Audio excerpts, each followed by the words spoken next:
السلام علیکم، پروگرام میں آپ کو خوش آمدید. میں ہوں مسعود رضا. جب حکمران اپنے حکومت کو، اپنے اقتدار کو طول دینے کے لیے معاشرے میں گھٹن پیدا کرتے ہیں، تفرقہ پیدا کرتے ہیں، آوازوں کو دبانے لگیں اور ایک ایسا ماحول کریٹ کریں کہ جس میں ملک کی، قوم کی شکل بدل کے رہ جائے، تو پھر کیا ہوتا ہے؟ پھر یہ ہوتا ہے کہ احتجاج، پھر انقلاب آتے ہیں. اور اس وقت بھارت میں یہی سب کچھ ہو رہا ہے.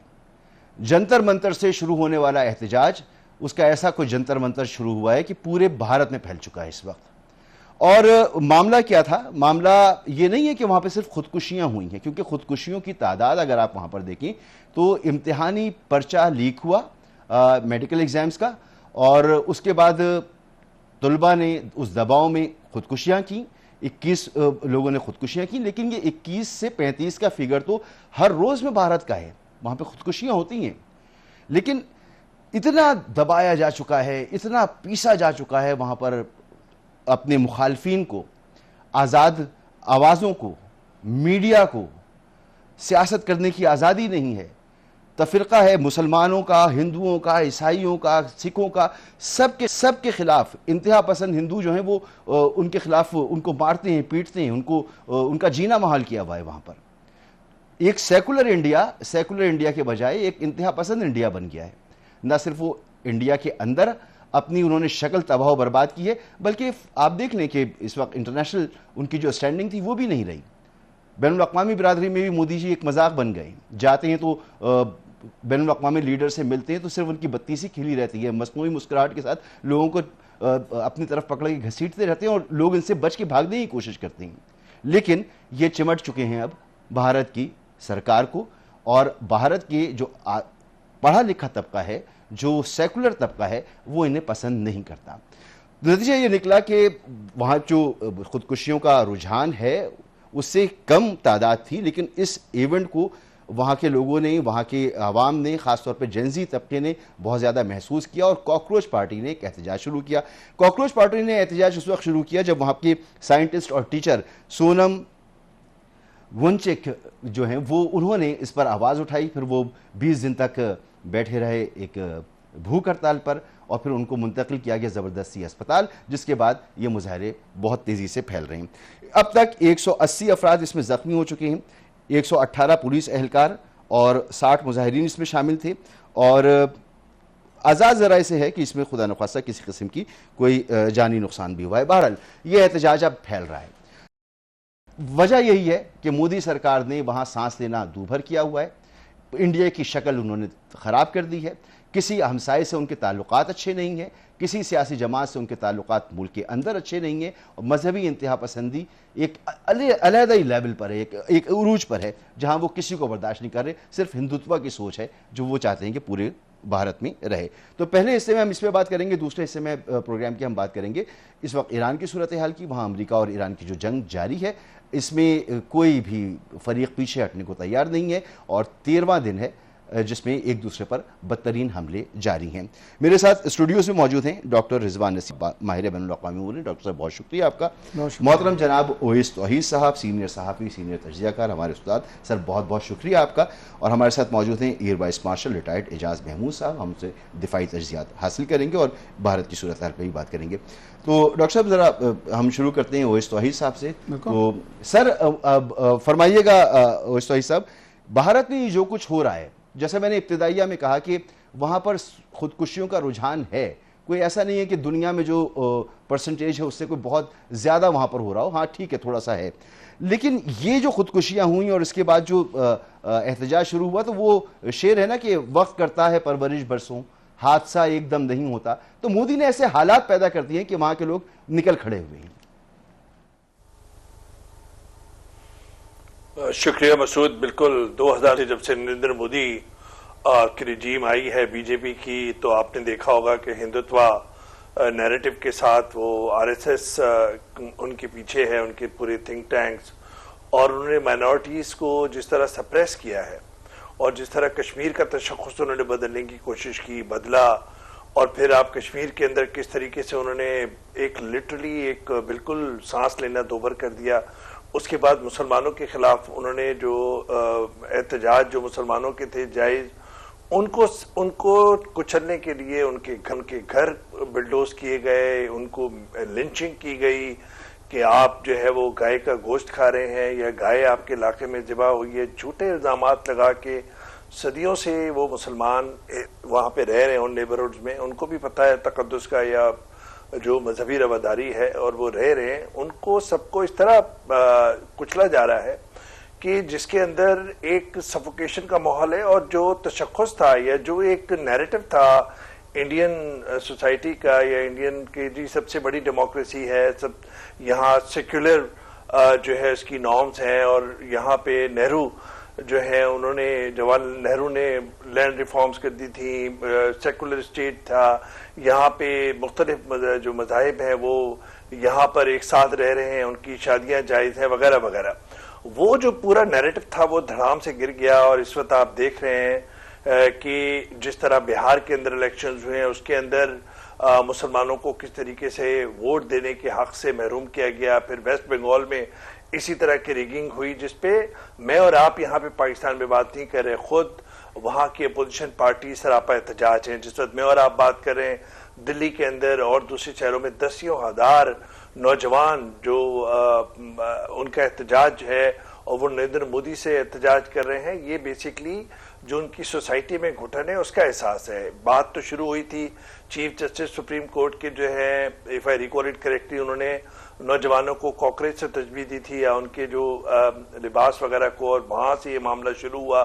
اور آج آپ دیکھیں کہ لاکھوں لوگ جو ہیں, لاکھوں نوجوان وہ اس وقت ہیں. نصیر الدین شاہ صاحب ہیں, پرینکا گاندھی وہاں پہ جرنلسٹوں سے پوچھ رہی تھی گودی میڈیا سے کہ جی آپ نے کیا کوریج کی ہے. دھرمیندر پردھان صاحب ہیں, ان کی ریزگنیشن کی ڈیمانڈ ہے. کہنے کو تو یہ صرف ریزگنیشن جو کہ آپ اب اس میں امت شاہ اور مودی جی کی بھی ریزگنیشن کی ڈیمانڈ آ گئی ہے, شامل ہو گئی ہے.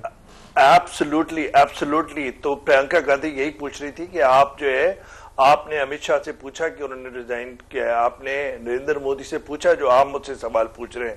تو اپوزیشن بھی سراپا احتجاج ہے, اور نصیر الدین شاہ صاحب ایک بہت بڑی شخصیت ہیں, اور نہ صرف فلم کی نہ بلکہ ایک بہت ہی ذہین آدمی ہیں, اور ان کے بھائی جرنیل وغیرہ رہے ہیں, تو ایک بہت اچھی فیملی سے تعلق ہے.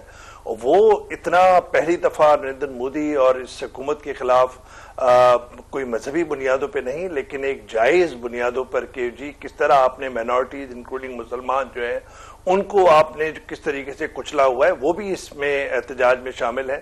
تو یہ احتجاج بیسکلی نریندر مودی 2014-12 سال ہو گئے ہیں, نہ بنگلہ دیش سے ان کے ریلیشن شپ اچھے ہیں, نہ پاکستان کے ساتھ ہیں, نہ بھوٹان کے ساتھ ہیں, نہ نیپال کے ساتھ ہیں, جس طرح آپ ابتدائی میں کہہ رہا تھا. اور یہ پچھلے سال کے جو ہمارا جو مارکا ہوا تھا پاکستانی فوج کے ساتھ ان کا, اور اس میں جس طرح ان کو ایک ہیوملیٹنگ ایک ڈیفیٹ ہوئی تھی, اس کے بعد سے وہ ایک آئسولیشن کا شکار ہیں. تو آپ دیکھیں کہ خارجہ پالیسی پر ان کو نشانہ بنایا جا رہا ہے کہ آپ کی خارجہ پالیسی بگیٹڈ ہے, آپ کی خارجہ پالیسی نیرو مائنڈڈنس کا شکار ہے, اور یہ نیشنل امبیرسمنٹ ہے. اور دوسرا پھر اندرونی مسائل.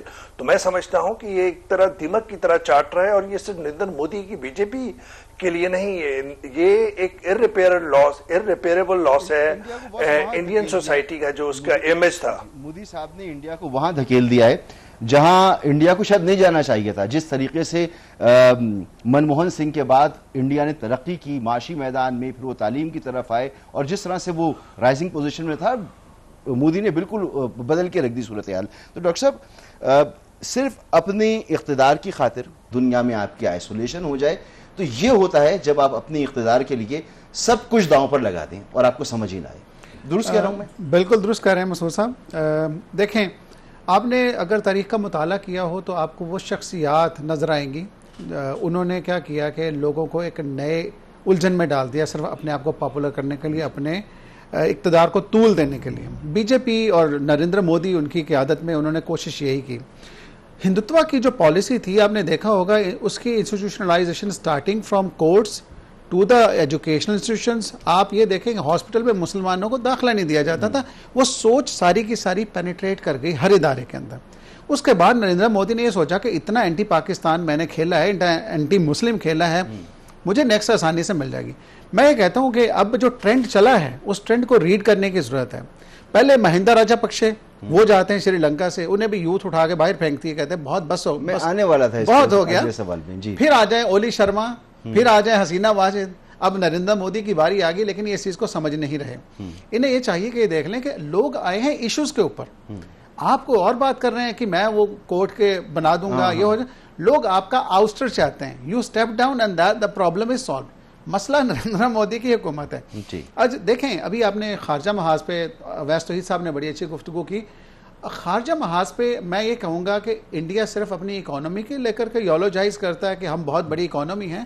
اکانومی تو جاپان بھی بہت بڑی ہوا کرتا تھا کسی دور میں. اکانومی کچھ نہیں ہوتی, آپ کا نیشنل سٹیچر ہوتا ہے, آپ کی انٹیگریشن ہوتی ہے خطے میں اور گلوبلی. ابھی کریکٹر ہوتا ہے. انڈیا کو منہ کون لگا رہا ہے؟ مجھے دیکھیں, اتنی بڑی دنیا میں تبدیلیاں آ رہی ہیں, اس میں دیکھیں نریندر مودی خود جا کے چپک رہے ہیں. آپ نے اپنے انٹروڈکشن میں فرمایا خود جا کے چپک رہے ہیں, اور کوئی ان کو بلانا پسند نہیں کرتا. لوگ منع کرتے ہیں, ان کو دور رکھنے کی کوشش کرتے ہیں. G7 کا جو سمٹ ہو, اس میں جگہ جہاں ملی فوٹوگرافی کے لیے, شاید وہ ان کے لیے کافی تھا. اس طرح کی ایک چیز ایڈ کرنی چاہوں گا. دیکھیں انڈیا کا اس وقت جو وقت چل رہا ہے, وہاں کی یوتھ چاہ رہی ہے کہ نریندر مودی گھر جائیں, اور وہ جو اینٹی پاکستان نیریٹو بیچ کے وہ میڈیا جو خریدا ہوا تھا, سارا دن پاکستان کے خلاف بولتا تھا, وہ بھی پکڑ لیا تھا ڈسانفو لیب نے. اب میرا خیال ہے کہ ریئل ریفارمز کی ضرورت ہے. اسپیشلی جو ضلالت ہوئی ہے یہ بنیان و مرصوص کی وجہ سے نریندر مودی کی, اب یہ دیکھیں کہ اس کے بعد اب منہ چھپانے کے لیے جگہ نہیں تھی اور بیچنے کو کچھ نہیں رہ گیا تھا. اس کو کہتے ہیں ڈائیورژنری تھیری, کہ اصل عوام کی توجہ ہٹا کے ایشو سے کسی اور طرف کر دیں. میرا خیال ہے that theory is not working any more. Narendra Modi کو اب صرف اور صرف یہ چاہیے کہ سٹیپ ڈاؤن کر جائے. وہ سٹیپ ڈاؤن کر بھی گیا تو 5 سال لگیں گے اگر کانگریس آتی ہے, کم از کم 5 سال. میزورام, ناگالینڈ, دیگر آپ سنتے جائیں ان کی تحریکیں جہاں جہاں چل رہی ہیں, کسانوں سے لے کر کے اسٹوڈنٹ سے لے کر کے, میں سمجھتا ہوں اس ٹائم انڈیا اندر سے کھوکھلا ہو گیا ہے. اور آپ کو صرف یہ سننا باقی ہے, USSR بھی ایسا ہوا تھا, کہتے تھے کہ کبھی نہیں ہو سکتا. اور ہمیں اگر انڈیا دشمنی ہوتی صرف, تو ہم تو کہیں کہ مودی صاحب جو ہیں وہ تو مزید رہ لیں یہاں پر, لیکن انڈیا سے کوئی دشمنی کی بات نہیں ہے. وہاں جو سوچ ہے اس کے ہم خلاف ہیں, وہ سوچ جو اپنے پڑوسیوں کے اوپر حملہ آور ہوتی ہے. تو ایئر مارشل صاحب, یہ جو صاحب نے اندر ملک کے اپنے کیا, جو خارجہ اس پر کیا, پڑوسیوں کے ساتھ جو کچھ کر رہے ہیں, جو ان کا رویہ دیگر سارک ممالک کے ساتھ اور اب پاکستان کے ساتھ, یہاں پر وہ انسرجنسی کو, ادھر دہشت گردی کو پھیلا رہے ہیں, اور برملا ان کے لوگ اس کی بات کرتے ہیں. یہ سب کچھ ریجیکٹ ہو رہا ہے, انڈین عوام اس کو ریجیکٹ کر رہی ہے, مودی کی تمام پالیسیز کو انڈین عوام ریجیکٹ کر رہی ہے. بہت شکریہ جی. ہمارے دونوں وردی پینلسٹ نے بہت سارے پہلو کور کیے. میں یہ عرض کروں کہ بھارت جو یونین ہے, یہ ایز اپوز ٹو پاکستان کی جو ڈیمانڈ تھی وہ ایک نظریے کی بنیاد پہ تھی, 2 قومی نظریے کی بنیاد پہ, اور بھارت اپنے آپ کو ایک سیکولر ڈیموکریسی کے طور پہ ایز این الٹرنیٹ پیش کرتا تھا, اور اس میں بہت سارے مسلمانوں نے بھی اس کا ساتھ دیا. لیکن پھر ہم نے دیکھا کہ بتدریج نہرو اور گاندھی کا جو سیکولر انڈیا تھا, یا وہ ڈیموکریسی جو تھی, وہ آہستہ آہستہ وہ ایک ہندواتا کے نظریے میں بدلتی جا رہی ہے. اور آج کا بھارت اس کے اپنے کسی پڑوسی سے اچھے تعلقات نہیں ہیں. آج کا بھارت اپنی کسی اقلیت کے لیے ایک ریاست جو ایک ماں کا درجہ رکھتی ہے وہ کھو بیٹھا ہے. اور پھر سب سے بڑی بات یہ ہے کہ یہ جس چیز کا یہ ایکسپریشن یا جس چیز کو مینیفیسٹ یہ احتجاج کر رہا ہے, وہ اصل میں اس معاشرے کے اندر رچی بسی وہ اپریشن ہے جو عوام کو قابل قبول نہیں. اس سے پہلے بھارت میں کسانوں کا احتجاج ہوا, بھارت نے ریاست نے بڑے جو ہے ایڈمنسٹریٹو اور لیگل پیونیٹیو میئر سے اس کو جو ہے دبا دیا. لیکن یہ جو جین زی ہے, اس کو دبانا اس لیے ممکن نہیں ہے کہ یہ اپنے کنوکشن کے ساتھ, اپنے کاز کے ساتھ یہ بڑے کمیٹڈ ہوتے ہیں, اور یہ ان کی کمیونیکیشن بہت اچھی ہے ایز اپوز ٹو ادر جو احتجاج ہوتے ہیں. اور پھر ہم نے دیکھنا یہ ہے کہ یہ اس پورے ریجن میں, جیسے ہمارے ایک ساتھی نے کہا کہ سری لنکا میں اور بنگلہ دیش میں یہیں سے جو چیزیں ٹریگر ہوئی تھی جس نے پورے ملک کو اپنی لپیٹ میں لے لیا. جی تو میرا خیال ہے یہ ایک لمحہ فکریہ ہونا چاہیے بھارت کے لیے, بھارت کی حکومت کے لیے, مودی صاحب کے لیے. سر یہاں پر ایک بریک لینا ہے, بریک کے بعد واپس آ کر ایک سوال تو میں یہ ضرور کروں گا اویس توحید صاحب آپ سے کہ پاکستان کو بھی دیکھنا چاہیے کہ یہاں پر بھی کچھ ناانصافیاں ہیں, یہاں پر بھی تعلیمی نظام بہت اچھا نہیں ہے, یہاں پر بھی صحت کے مسائل ہیں, عوام یہاں پر ہی پریشان ہیں, تو ہمیں کیا کرنا چاہیے, اور پھر اس کے بعد ایران کے حوالے سے بات کرتے ہیں ایک بریک کے بعد.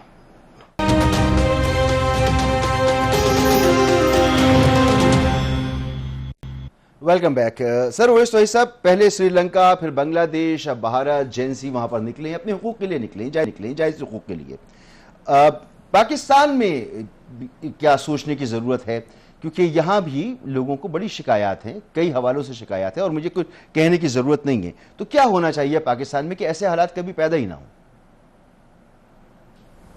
دیکھیں, سری لنکا, بنگلہ دیش اور انڈیا, اس میں ظاہری بات ہے کہ گراؤنڈ ریالٹیز ڈفرینٹ ہے, لیکن جو آپ کو اس کا جو مینیفیسٹیشن ہے, جو احتجاج ہے, اور جو جنزیز یا جو نوجوانوں کا اکٹھا ہونا ہے لاکھوں کی تعداد میں, وہ ایک کامن فنامنا ہے. کہیں پہ ایک ریپر نیپال کے اندر پرائم منسٹر آ گئے, انہوں نے پوری حکومت اکھاڑ پھینک دی. حسینہ واجد کا 14 سال کا ایک آٹوکریٹک جو ان کا رول تھا وہ ختم ہو گیا, ان کو بھاگنا پڑا, فرار لینی پڑی بنگلہ دیش سے. اور اس وقت نریندر مودی جو ہیں وہ اسٹرگل کر رہے ہیں اپنی 12 سال جو انہوں نے ہندوتوا کی بنیاد پہ اس وقت جو جس طرح تقسیم رکھی اور جس طرح مائنورٹیز کو کچلنے کی کوشش کر رہے ہیں نریندر مودی اور ان کی بی جے پی. پاکستان کے اندر مسائل کی نوعیت ڈیفرنٹ ہے, اور یہاں پہ مسائل تو بہت سارے ہیں. دیکھیں, یہ مسئلہ جو ہے وہ بنیادی مسئلہ کیا ہے, ایجوکیشن کا ہے, ہیلتھ کا ہے, فیوچر کا ہے. نوجوان 60% سے زیادہ ہیں پاکستان کے, اور ہمیں اور آپ کو یہ بات ریپیٹ ہی نہیں کرنی چاہیے کہ مستقبل میرا یا آپ کا ہے یا نوجوانوں کا ہے. نوجوانوں کا ہے, جو بھی میں اور آپ کام کر رہے ہیں وہ نوجوانوں کے لیے ہونا چاہیے. میں سمجھتا ہوں کہ پاکستان کے پاس, ریاست کے پاس, پاکستانی حکومت کے پاس 2040 اور 2050 کا ایک بلو پرنٹ ہونا چاہیے کہ نوجوان کہاں پہ ہیں. سیاسی جماعتوں کے مینیفیسٹوز کے اندر تعلیم کا, ان کی اسکالرشپس کا, ان کی ملازمتوں کا, انوائرمنٹ کا, مینٹل ہیلتھ کا, یہ سارے ایشوز ہونے چاہیے. پھر ایک اسکول اور کالج کی بنیاد پہ جو انگریزی میڈیم ہے, پرائیویٹ اسکولز, ایلیٹ اسکولز اور جو سرکاری اسکول ہے, میں جیسے سرکاری اسکولوں میں پڑھا ہوا ہوں میری جنریشن کے, تو وہاں پہ تو کوئی تفریق نہیں تھی. وہاں پہ ارب پتی, وڈیرا, سرمایہ دار, اس کے لڑکے لڑکے ہمارے ساتھ ہی بینچ پہ بیٹھتے تھے. لیکن اب ایک بڑی تفریق ہوتی جا رہی ہے کہ جو سرکاری اسکول ہیں اور جو ایلیٹ اسکول ہیں ان میں فرق بہت ہوتا جا رہا ہے.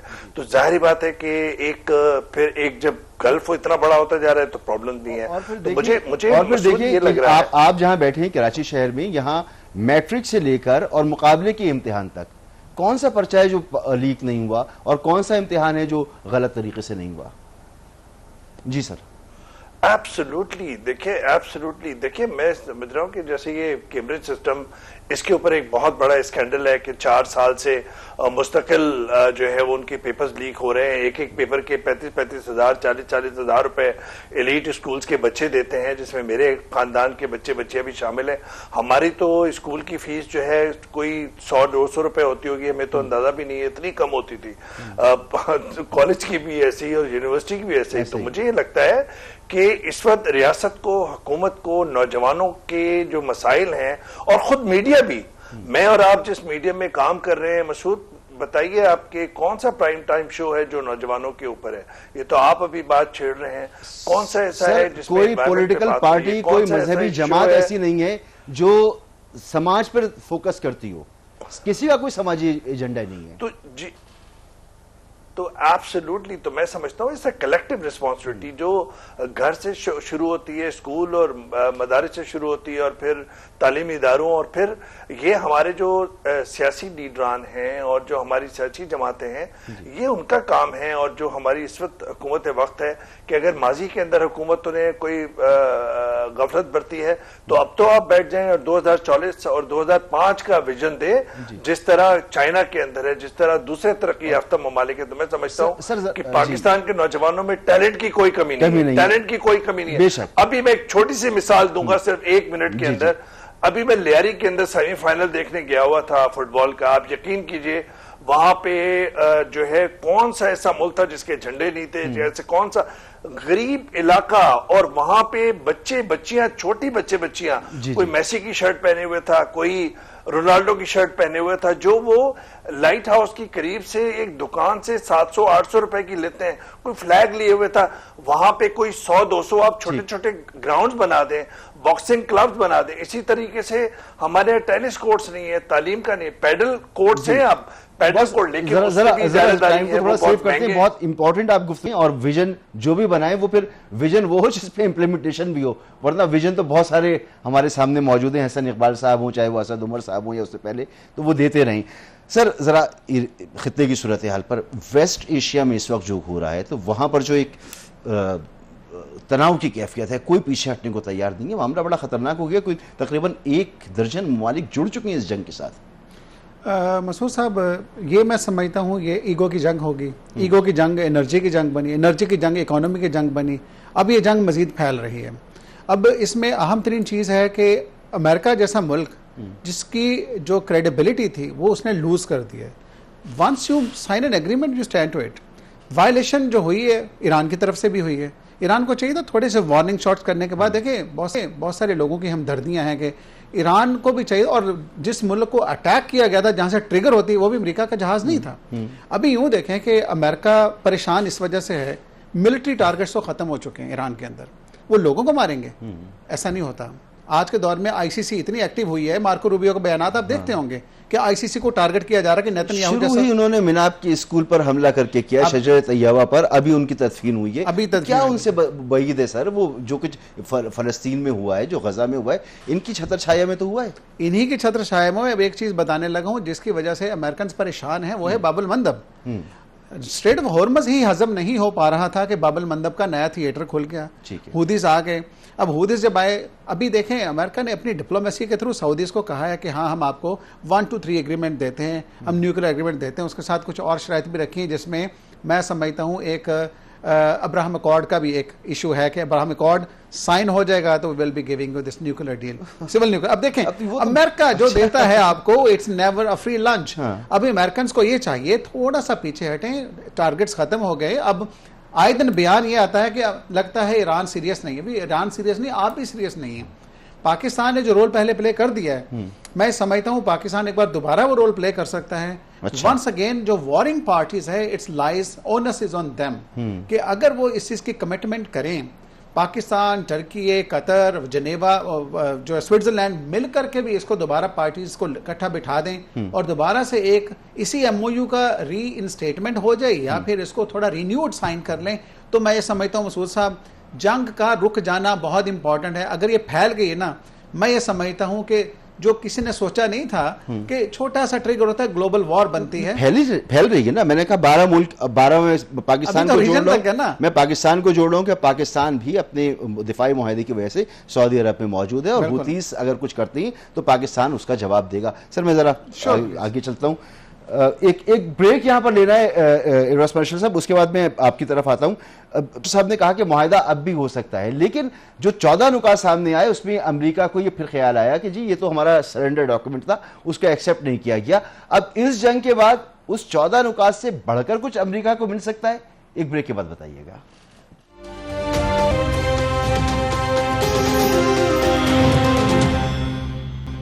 Welcome back. جی ایروس مارشل صاحب, کیا دوبارہ سے ممکن ہے کہ امریکہ کچھ بہتر حاصل کر لے, کیونکہ انیشیٹ تو امریکہ نہیں کیا ہے تینوں مرتبہ جو یہ حملے ہوئے ہیں. آپ کی اجازت سے مسعود صاحب, میں جو پچھلے سیگمنٹ کا سوال تھا اس پہ ایک کامنٹ دینا چاہوں گا. وہ یہ ہے کہ ہمیں ڈینائل موڈ میں نہیں رہنا چاہیے. پاکستان کا تعلیمی نظام بھارت سے زیادہ خراب ہے. بھارت کے تعلیمی نظام سے تو پھر بھی بہت اچھے پی ایچ ڈیز ہزاروں کی تعداد میں نکل کے ساری دنیا میں کام کر رہے ہیں, اور بھارت میں ایم آئی ٹی کے سٹینڈرڈ کے جو ہے نا ٹیکنیکل تعلیمی ادارے موجود ہیں جن کی پوری دنیا میں عزت ہے. جبکہ ہمارے یونیورسٹیز اور ہمارے اعلیٰ تعلیمی ادارے جو ہیں ان کی دنیا میں کہیں کوئی سٹینڈنگ نہیں ہے. اور ہمارے ہاں بھی وہ تمام مسائل موجود ہیں, اور اس میں ایک شدت ایک اور بھی ہے کہ ہمارے ہاں ایک تیسرا فیکٹر بھی ہے کہ ہمارے ہاں مدارس بھی ہیں جن کو مین اسٹریمنگ کی ضرورت ہے, جن کو سیاسی پارٹیز اپنے ووٹ بینک کے لیے, اپنی نیوسنس ویلیو کے لیے نرچر کر رہی ہیں. تو ہمیں اس چیز کو بھی دیکھنا چاہیے. اب میں آپ کے سوال کی طرف آتا ہوں. دیکھیے سر, جو امریکہ کے ساتھ مذاکرات کا عمل ہوا وہ امریکن انیشیٹو پہ ہی ہوا تھا. ٹھیک ہے. اور امریکہ نے اس میں لاسٹلی جو ایم او یو کیا وہ میرا خیال ہے اس سے زیادہ ایرانین فیوریبل ڈاکومنٹ نہیں بن سکتا. 14 کے 14 نکات جو ہیں وہ ایران کو فیور کرتے ہیں, لیکن بدقسمتی سے ایران میں جو ایک ہارڈ لائنرز ہیں ان کے اندر ایک فالس سینس آف پرائڈ ہے اور ایک ایگزیجریٹڈ سینس آف وکٹری ہے, وہ ان کو چین نہیں لینے دے رہی. اور پھر سونے پہ سہاگا یہ ہوا کہ شہید آیت اللہ کے آخری رسومات میں جو عوام سڑکوں پہ نکل آئے انہوں نے ان ہارڈ لائنرز کو ایک نئی انرجی دی. ٹھیک ہے. اور وہاں پہ رپورٹڈلی وہاں پہ جو وہاں ان کے وزراء ہیں جو نسبتاً جو ماڈرنسٹ ہیں یا نسبتاً وہ عوام کے حق میں بات کرنے والے فارورڈ لوکنگ جو لوگ ہیں ان کے خلاف بھی نعرے لگتے ہیں. سر آپ کے بالکل یہ پوائنٹ بہت ویلڈ اور پہنچ گیا. میں چاہ رہا ہوں اویس فائز صاحب ابھی ہو کر بھی آئے وہاں سے. سر مختصر سا وقت ہے, مجھے یہ بتائیں سر, آپ نے وہاں پر دیکھا بھی ہے یہ ایرانی ہارڈ لائنرز ہیں جن کی وجہ سے یہ تنازع حل نہیں ہو رہا؟ دیکھیے جو ایک عظیم الشان ایک فیئرویل دیا آیت اللہ خامنہئی شہید کا, وہ تو ملینز تو لوگ تھے. آپ کو پتا ہے مسعود, آپ کے ساتھ بھی میں وہاں سے آپ کے پروگرام میں شرکت کی ہے کہ میں تو اتنا بڑا عظیم ہجوم میں نے دیکھا ہی نہیں, ڈسپلن نہیں دیکھا. اور اس کی ساری نگرانی اس کی پاسداران انقلاب کے پاس تھی, ریولوشنری گارڈز کے پاس.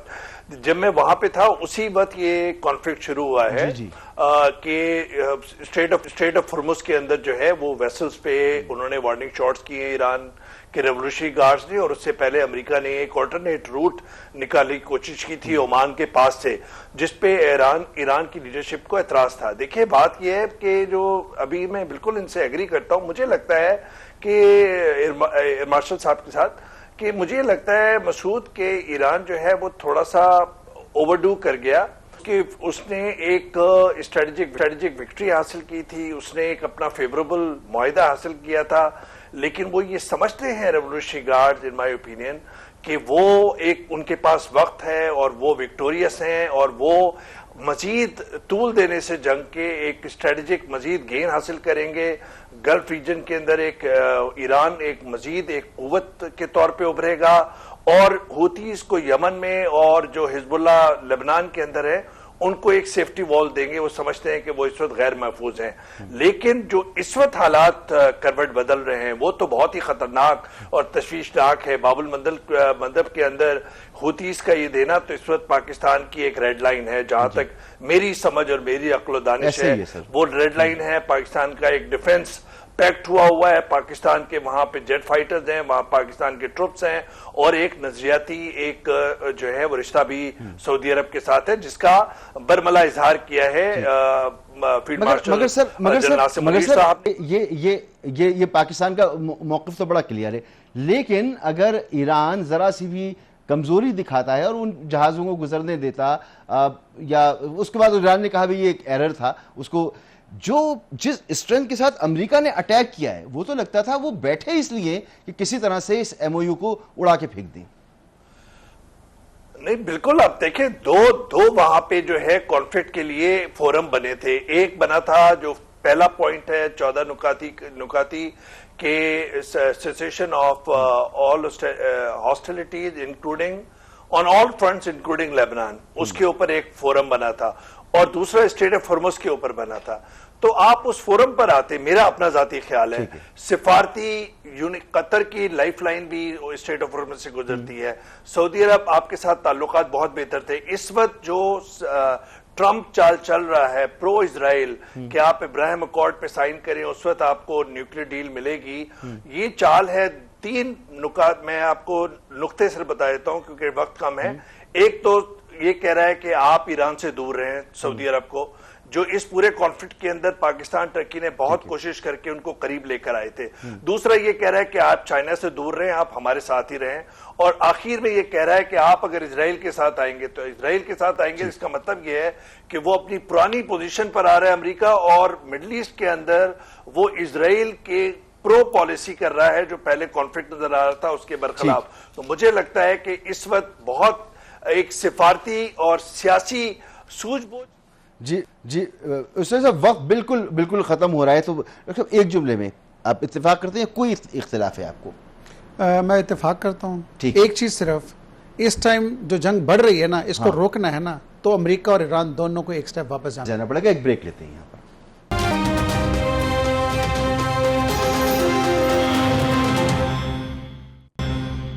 اس بدلتی ہوئی دنیا میں، چاہے وہ ویسٹ ایشیا کا تنازع ہو، چاہے وہ یوکرین کا تنازع ہو، چاہے وہ انڈیا میں جینزیز کی موومنٹ ہو، ہمیں اپنے گھر کو دیکھنا ہے۔ ہم نے یہاں پر ایجوکیشن سسٹم پر بھی جب بات کی تو اویس توحید صاحب نے بھی گفتگو کی، ڈاکٹر رضوان نے بھی کی، اور ایئر وائس مارشل صاحب نے بھی گفتگو کی۔ دیکھیں اس وقت جو ہائر ایجوکیشن کا حال ہے شاید پہلے کبھی بھی نہیں تھا۔ میں بڑے آپ کو اطمینان سے ہی بات اور وثوق کے ساتھ بتا رہا ہوں کہ اس وقت پی ایچ ڈی کرنا بڑا آسان ہو گیا، آپ گھر بیٹھے پی ایچ ڈی کر سکتے ہیں، اور بہت سے لوگ ہیں جو کر رہے ہیں، اور ایسی آفرز بہت سے لوگوں کو کئی مرتبہ مجھے بھی ہو چکی ہیں۔ تو یہ حال ہو چکا ہے، تو دیکھنے کی ضرورت ہے، اپنے اس سسٹم کو ٹھیک کرنے کی ضرورت ہے۔ وقت ختم ہو گیا ہے، یہاں پہ گفتگو کو روکیں گے۔ ڈاکٹر رضوان نصیر صاحب سر بہت شکریہ آپ کا، سر جناب اویس توحید صاحب آپ کا بھی بہت بہت شکریہ، ایئر وائس مارشل ریٹائرڈ اعجاز محمود صاحب سر آپ کا بھی بہت بہت شکریہ۔ ہمیں دیجیے پیر تک کے لیے اجازت، اللہ حافظ۔